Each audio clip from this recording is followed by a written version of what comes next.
Disinilah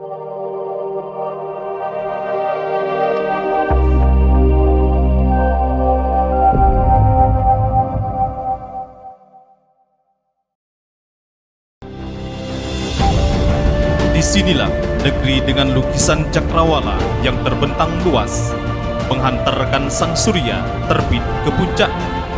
Setiap jengkal negeri ini adalah pesona, sebagaimana desa Sri Jabo.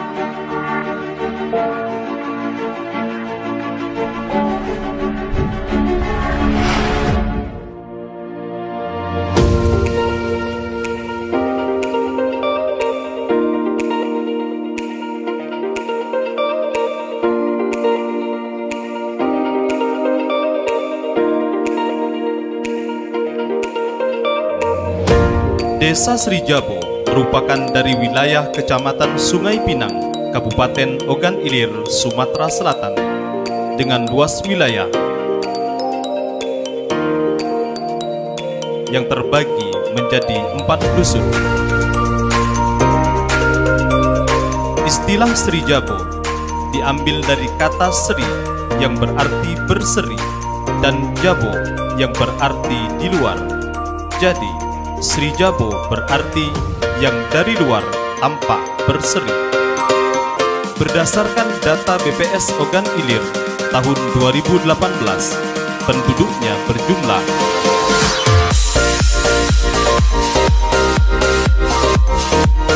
mereka terbagi dalam beberapa profesi.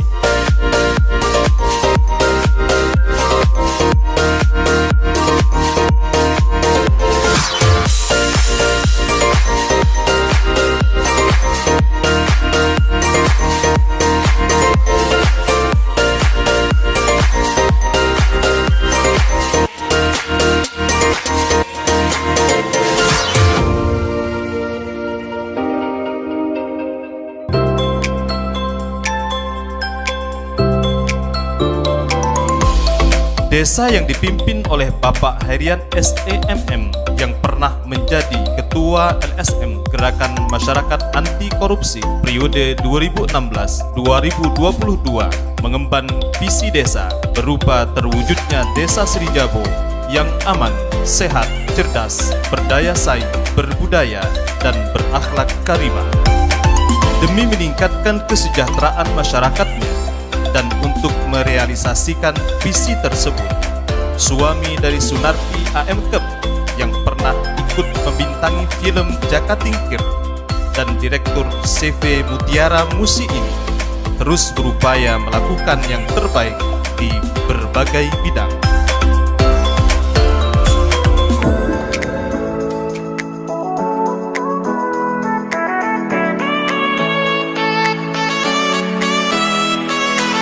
Hari ini kita berada di RT 9, Dusun 3, Desa Sri Jabo, Kecamatan Sungai Pinang, Kabupaten Ogan Ilir. Ada 10 RT dan 4 dusun. Daerah persawahan 70%, 30%-nya itu di jalan lintas timur. Program-program yang sudah kita lalui dari sejak saya menjabat sebagai kepala desa, sudah banyak kita lakukan perubahan-perubahan itu.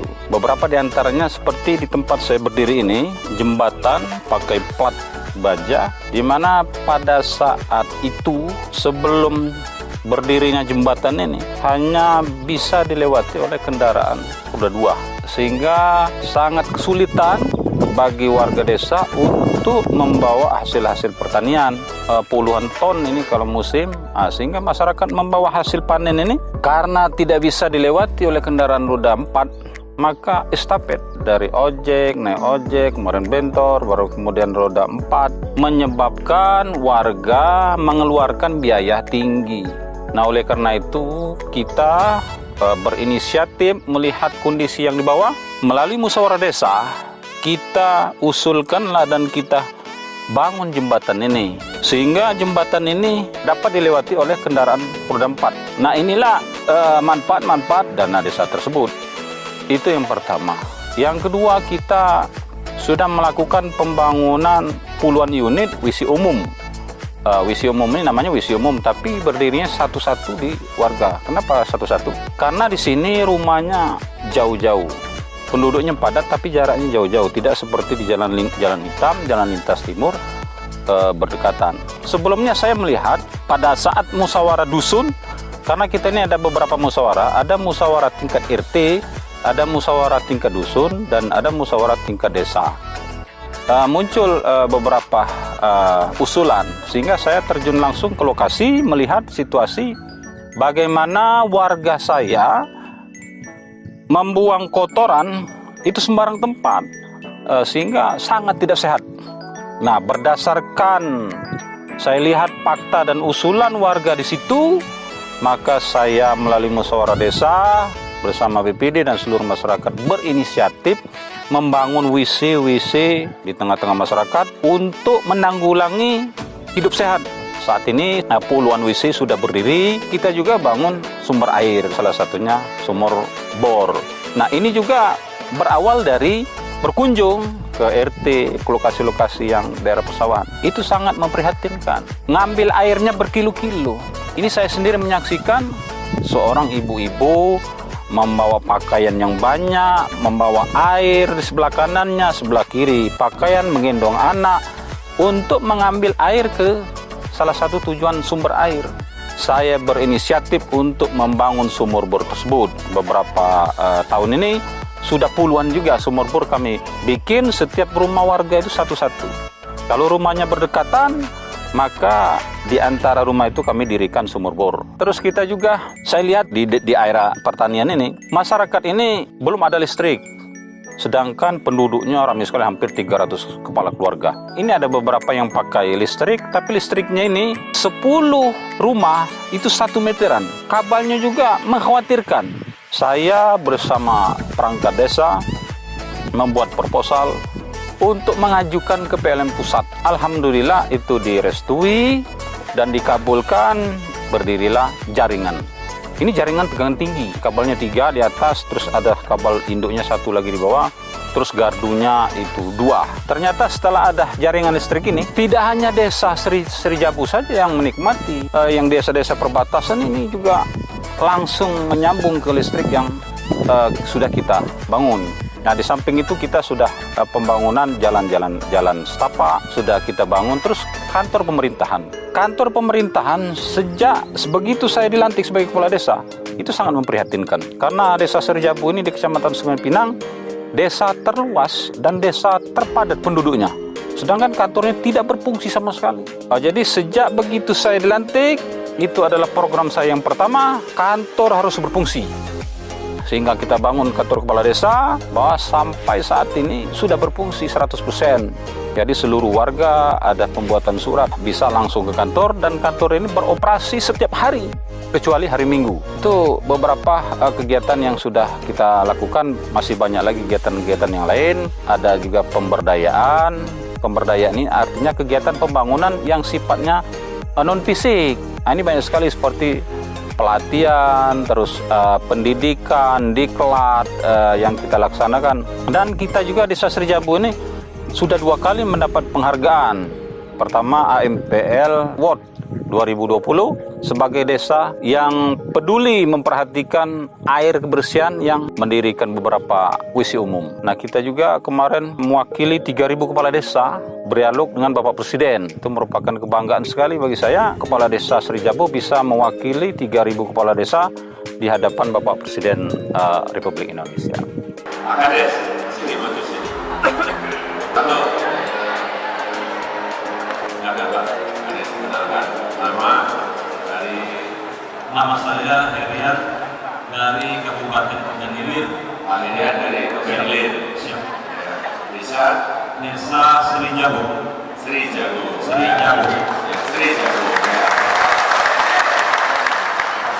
Pertanyaan saya, sulitnya seperti apa?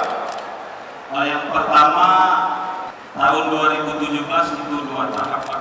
2 tahap. 2018 menjadi 3 tahap. Ya. Nah, jadi dengan adanya 3 tahap ini, maka para kepala desa beserta timnya akan membuat laporan 3 kali. Oke. Nanti lebih banyak. Lebih banyak laporan 3 kali. Nah, biasanya 2 kali menjadi 3 kali. Nah, 3 kali ini menghambat untuk pencairan selanjutnya. Nah, terus kami juga ada membuat laporan 2 laporan, 1 manual, yang kedua sistem Siskudes, sistem keuangan desa. Siskudes ini kalau kami print ini bisa 15 cm, Pak. 15 tebal, 15 cm tebal.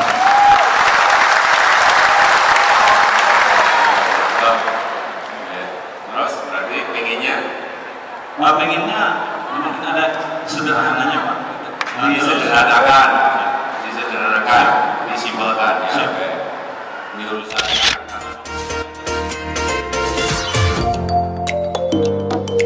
Untuk ke depan beberapa program yang kita akan laksanakan, di antaranya program pengedaman Sungai Ogan. Ini sangat mendesak untuk dilaksanakan pengedaman, karena kalau tidak didam maka akan banyak korban. Sudah ada beberapa rumah yang runtuh akibat tergerusnya dataran oleh sungai. Kemarin kita sudah ajukan ke Jakarta. Insya Allah dalam tahun ini akan dibangun pengedaman sepanjang 900 km. Pengedaman ini juga akan kita desain. Sepanjang pengedaman pinggir sungai ini kita buat untuk wisata kuliner. Kita buatkan jalan setapaknya khusus untuk pejalan kaki, dan kiri kanannya itu nanti akan kita warung-warung kecil untuk masyarakat menjajakan jualannya. Maka warga desa Srijabu atau warga di luar itu sambil olahraga, sambil jalan-jalan, sambil berwisata untuk meningkatkan perekonomian masyarakat, khususnya perekonomian kecil dan menengah, dan sekaligus tembok penahan tebing ini bisa menjaga wilayah daratan Srijabu ini tidak akan turun kembali.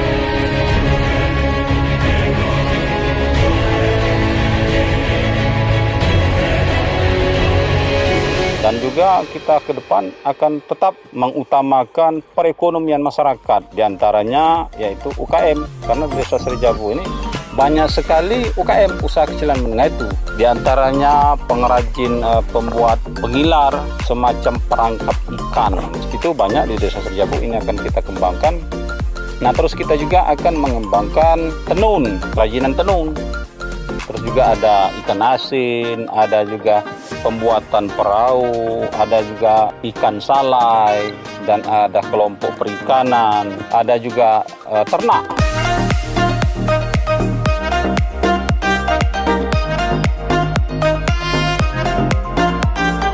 Terus selanjutnya di bidang pertanian, saya sudah mempelajari bagaimana untuk meningkatkan penghasilan petani dari khususnya tanaman padi.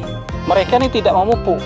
Begitu tanam, menunggu hasil, dapat misalnya 5 ton. Hanya begitu. Nah, ini akan kita kembangkan mungkin melalui BUMDes. Kita bina petani ini mulai dari penggarapan tanah. Terus bagaimana bibit unggulnya, pemupukan yang cukup, racun hama, terus kita kasih perangsang buah, panennya juga biar panennya cepat. Orang sudah pakai hand traktor, sudah pakai alat-alat canggih, kita pasti ketinggalan. Pelaksanaan saja ketinggalan, hasilnya juga pasti ketinggalan. Nah, oleh karena itu ke depan kita mempunyai inisiatif untuk meningkatkan penghasilan para petani padi ini. Misal 1 hektar 5 ton, dengan adanya pengelolaan tanah yang baik, dari 5 ton meningkatkan menjadi 10 ton. Ini akan kita lakukan ke depan. Jadi program Desa Srijabu ke depan untuk meningkatkan perekonomian pertanian dulu. Ini salah satu target meningkatkan perekonomian warga.